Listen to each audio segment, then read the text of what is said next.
안녕하세요 여러분, 법무법인 동주 형사전문 김윤서 변호사입니다. 지인에게 돈을 빌렸다가 갑자기 사기죄로 고소당하는 일, 생각보다 많이 발생하는 일인데요. 변호사님, 돈을 빌릴 때 상대가 천천히 갚아도 돼요 라고 해서 그대로 믿고 상황이 나아지면 갚으려고 했는데 갑자기 고소장을 보내왔어요. 이게 진짜 사기죄가 될 수 있나요? 이런 상황에 놓여 곤란해 하시는 분들이 많습니다. 이렇게 간혹 안 갚아도 된다 혹은 여유 있게 갚아라 고 해놓고 나중에 갑자기 당장 돈을 내놓으라고 하는 경우가 있는데요. 억울하게 사기꾼으로 고소당한 상황, 실제로 사기죄가 성립될 수 있을지, 오늘은 변제가 늦어진 상황인데 사기죄로 고소당했다면 이라는 주제로 이야기해 보겠습니다.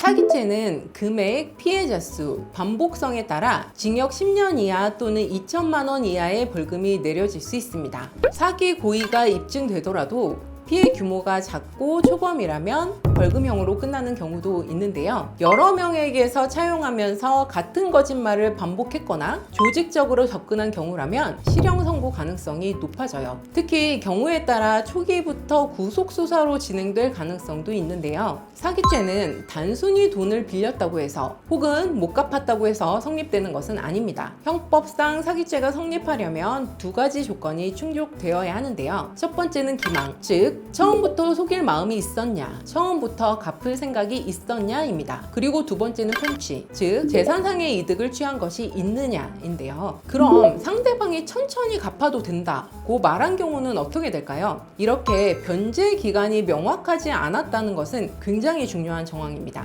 상대방이 처음에 변제 시기를 유예해 줬고 여러분은 그 말을 믿고 그래 그럼 상황을 봐가면서 갚으면 되겠구나 하고 빌린 거잖아요. 이것은 단순한 채무가 아니라 상황 시기에 대한 유예 합의가 있었다고 볼 수 있는 상황입니다. 그런데 갑자기 상대방이 태도를 바꿔서 돈을 안 갚았으니 사기다 라고 주장하는 것은 형사적으로 인정받기 어려운 주장입니다. 왜냐하면 사기죄 성립은 대여 당시 상황이 기준이 되기 때문이에요. 즉 돈을 빌릴 그 순간에 속일 의도가 있었는지를 따져야지 나중에 못 갚았다고 해서 그것을 기망행위로 바꿔 주장할 수는 없다는 것입니다. 상황 봐서 천천히 갚을게요. 그래 알겠어. 이런 식의 대화가 있었다면 사기죄로 보기 힘듭니다. 이 경우 신뢰관계에 기반한 민사상 채무 불이행이지 형사적 기망행위로 보기는 어렵거든요. 특히나 상대방이 천천히 갚아도 돼 라고 말한 정황이 문자나 녹취 등으로 남아있다면 더욱 유리한 증거가 될 수 있는데요. 수사기관도 확인할 수 있는 객관적 정황 증거이기 때문에 빌릴 당시에는 분명 서로 갚는 시기를 유연하게 보기로 합의했다, 나는 이를 믿고 행동했다 라는 주장을 뒷받침하는 결정적 근거가 됩니다.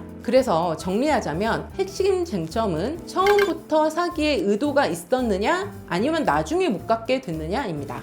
상대방의 변제 기한을 명확히 정하지 않았거나 갚을 여유를 주는 정황이 있었다면 이는 단순한 채무 불이행의 문제로 해석되는 것이 일반적입니다. 다만 예외는 존재합니다. 처음부터 갚을 생각이 전혀 없었던 정황이라면 사기죄 성립 가능성이 다시 열릴 수 있는데요. 대표적인 경우를 몇 가지 말씀드릴게요. 첫 번째, 수입이 전혀 없거나 도피할 계획을 세워두는 등 처음부터 갚을 의사나 능력이 없었던 경우입니다. 이런 경우 고의적으로 사기를 실 목적을 가지고 돈을 빌린 것이기 때문에 사기죄에 해당하겠죠.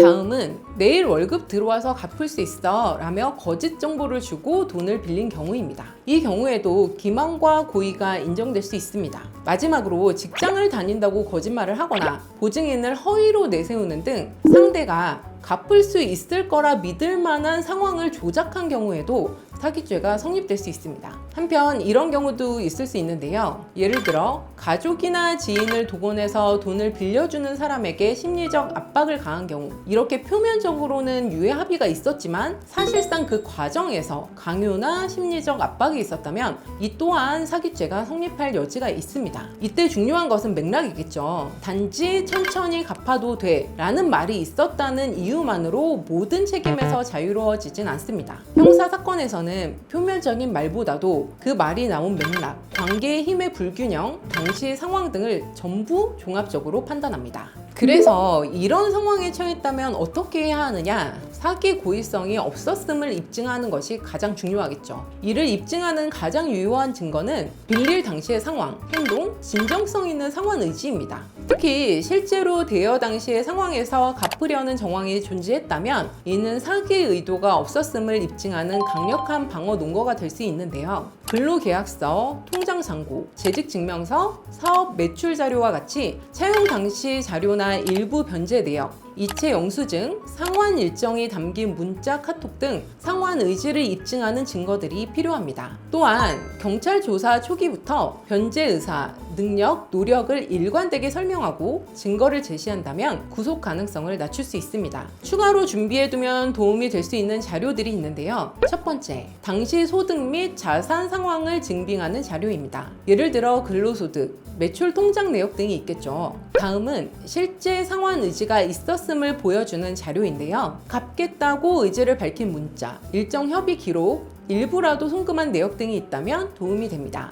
마지막으로 연락 단절 없이 지속적으로 상황을 공유한 기록도 중요한데요. 상대방과 연락을 이어가는 적은 신뢰를 방어하는 핵심 증거입니다. 그럼 이런 질문도 하실 수 있어요. 제가 갚을 능력은 있었어요. 그런데 상황이 애매해서 일부러 미뤘던 건데 이 경우에도 사기죄가 될 수 있나요? 이건 정말 예민한 지점인데요. 갚을 수 있는 여유가 있음에도 장기간 아무런 납부나 연락도 없이 방치해버렸다면 상대의 신뢰는 무너지고 감정적으로는 사기당했다고 느끼기 쉽죠. 급한 생계비가 필요했다 등의 타당한 이유가 있다면 사기죄의 성립 요건인 기망의 고의와는 거리가 멉니다. 다만 갚을 수 있었는데도 악의적으로 도망쳤다거나 돈을 숨겼다거나 일부러 연락을 피하거나 끊은 정황이 있다면 기망행위로 판단할 수 있다는 점을 기억하셔야겠습니다.